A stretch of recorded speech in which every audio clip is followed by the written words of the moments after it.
લસણ અને ડુંગળી વગરની આ જૈન પંજાબી સબ્જી તમે એકવાર આ રીતે બનાવીને ખાશો અને જો તમે ઓનિયન અને ગાર્લિક ખાતા હો તો પણ આ રીતે જ બનાવશો. એટલી ટેસ્ટી અને ડિલિશિયસ આ સબ્જી બનશે.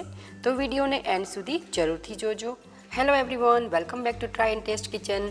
આજે હું તમારી સાથે શેર કરીશ વિધાઉટ ઓનિયન અને ગાર્લિક પંજાબી કરી મસાલા બનાવવાની રેસીપી.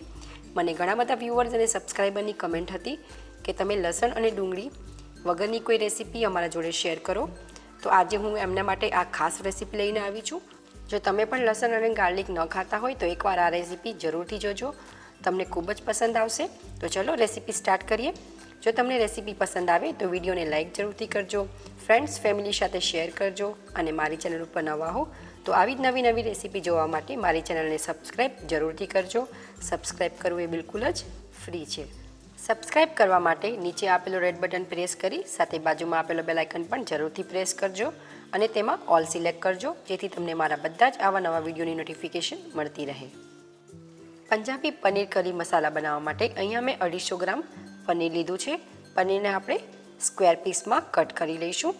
તમારે જે પણ સાઇઝમાં કટ કરવું હોય, નાની મોટી, તમે એ પ્રમાણે પનીરના પીસીસ કરી શકો છો.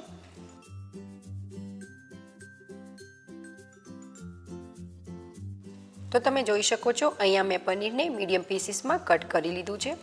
હવે આપણે પનીરમાં ટેસ્ટ આવે એ માટે થોડું મીઠું સ્પ્રિંકલ કરી દઈશું અને ચપટી લાલ મરચું પણ સ્પ્રિંકલ કરી દઈશું અને સારી રીતે મિક્સ કરી દઈશું.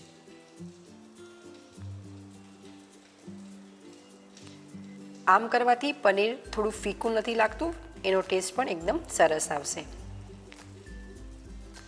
તો આપણું પનીર એકદમ સરસ મસાલા જોડે મિક્સ થઈ ગયું છે. આપણે સાઈડમાં રાખી દઈશું અને પેનને આપણે ગેસ ઉપર ગરમ કરવા મૂકીશું. પેનમાં આપણે 1 ચમચી બેસન એડ કરીશું. 1 જ ચમચી એડ કરવાનું છે, વધુ બેસન આપણે એડ નથી કરવાનું.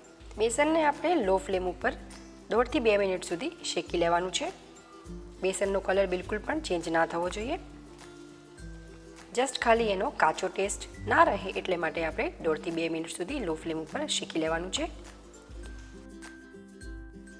2 મિનિટ થઈ ગઈ છે, તમે જોઈ શકો છો બેસન આપણું એકદમ સરસ શેકાઈ ગયું છે. હવે આપણે ગેસની ફ્લેમને બંધ કરી દઈશું અને પેનને નીચે લઈ લઈશું. ત્યારબાદ આપણે એક બાઉલ લઈશું. બાઉલમાં આપણે 3 ટેબલસ્પૂન દહીં એડ કરીશું. દહીં બહુ ખાટું ના હોવું જોઈએ. 3 ચમચી દહીં એડ કર્યા બાદ આપણે શેકેલું બેસન બાઉલમાં એડ કરી દઈશું. ત્યારબાદ આપણે થોડું મીઠું એડ કરીશું અને 1/4 ટેબલસ્પૂન જેટલું લાલ મરચું એડ કરીશું. ત્યારબાદ આપણે થોડું પાણી એડ કરી મિક્સ કરી લઈશું. અહીંયા આપણે ફ્લોઈંગ કન્સિસ્ટન્સી રાખવાની છે, બેટરને જાડું નથી રાખવાનું. તો તમે જોઈ શકો છો અહીંયા મેં બેટર આ રીતે ફ્લોઈંગ કન્સિસ્ટન્સીનું તૈયાર કરી લીધું છે. તો આપણું આ એક મેરિનેશન તૈયાર થઈ ગયું છે. હવે આપણે પનીરના ક્યુબ્સને મેરિનેશનમાં એડ કરી દઈશું અને બેટરમાં એકદમ સારી રીતે આપણે કોટ કરી લઈશું. અહીંયા મેં એક ઘાટું બેટર એટલા માટે નથી રાખ્યું કારણ કે આપણે જો ફ્રાય કરશું પનીરને તો ત્યારે એના જે પડ છે બેટરની એ પનીરથી અલગ થઈ જશે. એટલા માટે આપણે ફ્લોઈંગ કન્સિસ્ટન્સી રાખી છે. જસ્ટ આ રીતે એક કોટિંગ આવવું જોઈએ પનીર ઉપર.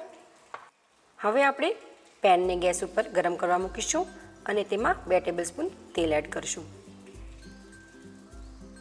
તેલને ગરમ થવા દઈશું. તેલ ગરમ થઈ જાય ત્યારબાદ આપણે પનીરના ક્યુબ્સને તેલમાં એડ કરી દઈશું અને પનીરને આપણે બધી બાજુથી ફ્રાય કરી લેવાના છે.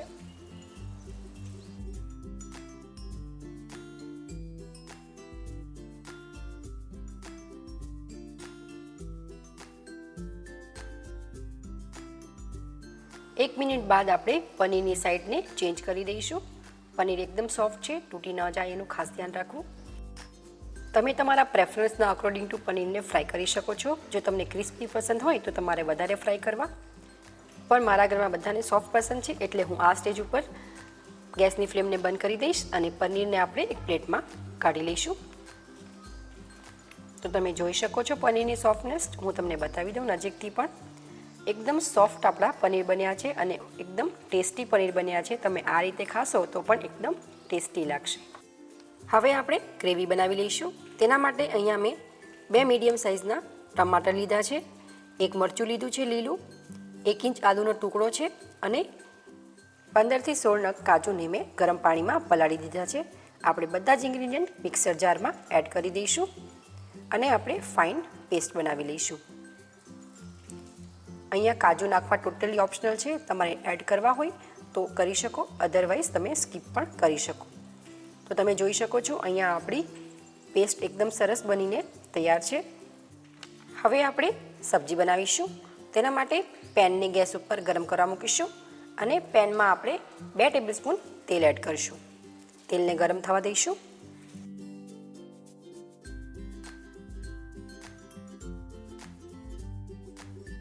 તેલ ગરમ થઈ જાય ત્યારબાદ આપણે તેમાં 1 ટેબલસ્પૂન જીરું એડ કરીશું, તેજપત્તા એડ કરીશું, 1 સિનેમન સ્ટિક એડ કરીશું અને 1 થી 2 લવિંગ એડ કરીશું. મસાલાને સારી રીતે સોતે કરી લઈશું તેલમાં. ગેસની ફ્લેમને આપણે લો રાખીને મસાલાને સોતે કરવાના છે. મસાલા સોતે થઈ જાય ત્યારબાદ આપણે 1/4 ટેબલસ્પૂન હળદર એડ કરીશું, 1 ટેબલસ્પૂન લાલ મરચું એડ કરીશું, 1 ટેબલસ્પૂન ધાણા જીરું પાવડર એડ કરીશું અને બધા જ મસાલાને તેલમાં આપણે સોતે કરી લઈશું. મસાલાને આપણે લો ફ્લેમ રાખીને સોતે કરવાના છે, અધરવાઇઝ મસાલા બળી જશે અને શાકનો ટેસ્ટ ખરાબ થઈ જશે. તો આપણે મસાલાને 1 થી 1.5 મિનિટ સુધી સોતે કરી લઈશું. 1.5 થી 2 મિનિટ બાદ તમે જોઈ શકો છો મસાલા સરસ સોતે થઈ ગયા છે. હવે આપણે તૈયાર કરેલી પેસ્ટ મસાલામાં એડ કરી દઈશું. મિક્સર જારમાં થોડું પાણી એડ કરી એ પણ આપણે એડ કરી દઈશું અને ગ્રેવીને મસાલા જોડે મિક્સ કરી લઈશું.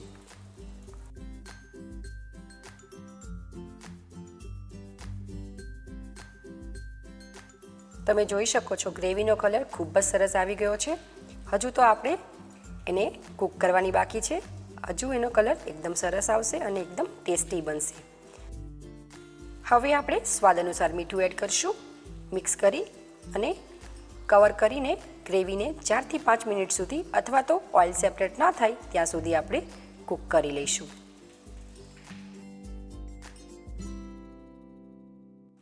ચાર થી 5 મિનિટ થઈ ગઈ છે. તમે જોઈ શકો છો ગ્રેવીમાંથી તેલ સેપરેટ થઈ ગયું છે અને આપણી ગ્રેવી એકદમ સારી રીતે કૂક થઈને તૈયાર છે. હવે આપણે પનીર એડ કરીશું. ફ્રાય કરેલા પનીરના ક્યુબ્સને ગ્રેવીમાં એડ કરી મિક્સ કરી લઈશું.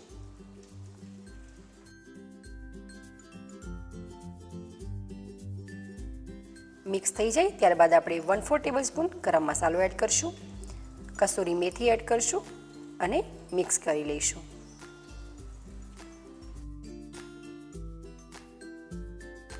મિક્સ થઈ જાય ત્યારબાદ આપણે દહીં અને બેસનનું જે મેરિનેશન બનાવ્યું હતું એ મેરિનેશન એડ કરી દઈશું અને મિક્સ કરશું. મેરિનેશન એડ કરવાથી સબ્જીનો ટેસ્ટ નેક્સ્ટ લેવલનો થઈ જશે, આઈ મીન એકદમ ડિલિશિયસ થઈ જશે. પણ જો તમારે એડ ના કરવું હોય તો તમે આ સ્ટેજ ઉપર ગેસની ફ્લેમને બંધ કરી ક્રીમ એડ કરી સર્વ કરી શકો છો. હવે આપણે કવર કરીને વધુ 1 થી 1.5 મિનિટ કૂક કરી લઈશું. 1 થી 1.5 મિનિટ બાદ તમે જોઈ શકો છો એકદમ ડિલિશિયસ રેસ્ટોરન્ટમાં બને એવું જ આપણું પનીરનું શાક બન્યું છે. પનીરના શાકને વધુ ડિલિશિયસ અને ક્રીમી બનાવવા માટે અહીંયા મેં 1 થી 1.5 ચમચી અમૂલની ફ્રેશ ક્રીમ એડ કરું છું. જો તમારી પાસે ફ્રેશ ક્રીમ ના હોય તો તમે ઘરની મલાઈ પણ એડ કરી શકો છો અને એ પણ તમારે એડ ના કરવી હોય તો તમે આ સ્ટેજને સ્કીપ કરી શકો છો. પણ ક્રીમ એડ કરવાથી આપણું શાક એકદમ મુલાયમ મખમલી ક્રીમી બનીને તૈયાર થશે. હવે આપણે કવર કરીને વધુ 1 મિનિટ કૂક કરી લઈશું. તો ફાઇનલી વિધાઉટ અનિયન અને ગાર્લિક, ડુંગળી અને લસણ વગર રેસ્ટોરન્ટ સ્ટાઇલ એકદમ ડિલિશિયસ ક્રીમી પનીર કરી મસાલા બનીને તૈયાર છે. ગરમા ગરમ શાકને તમે રોટી, પરાઠા અથવા તો નાન સાથે સર્વ કરી શકો છો. ઘરે જ રેસ્ટોરન્ટ જેવી નાન કેવી રીતે બનાવી એની રેસીપી મેં ઓલરેડી શેર કરી છે અને લિંક મેં ડિસ્ક્રિપ્શન બોક્સમાં આપી છે, તમે એ પણ જોઈ શકો છો. તો તમે પણ એકવાર આ રીતે પનીર કરી મસાલા વિધાઉટ અનિયન ગાર્લિક જરૂરથી ટ્રાય કરજો અને કેવું બન્યું છે એ મને કમેન્ટ બોક્સમાં જરૂરથી જણાવજો.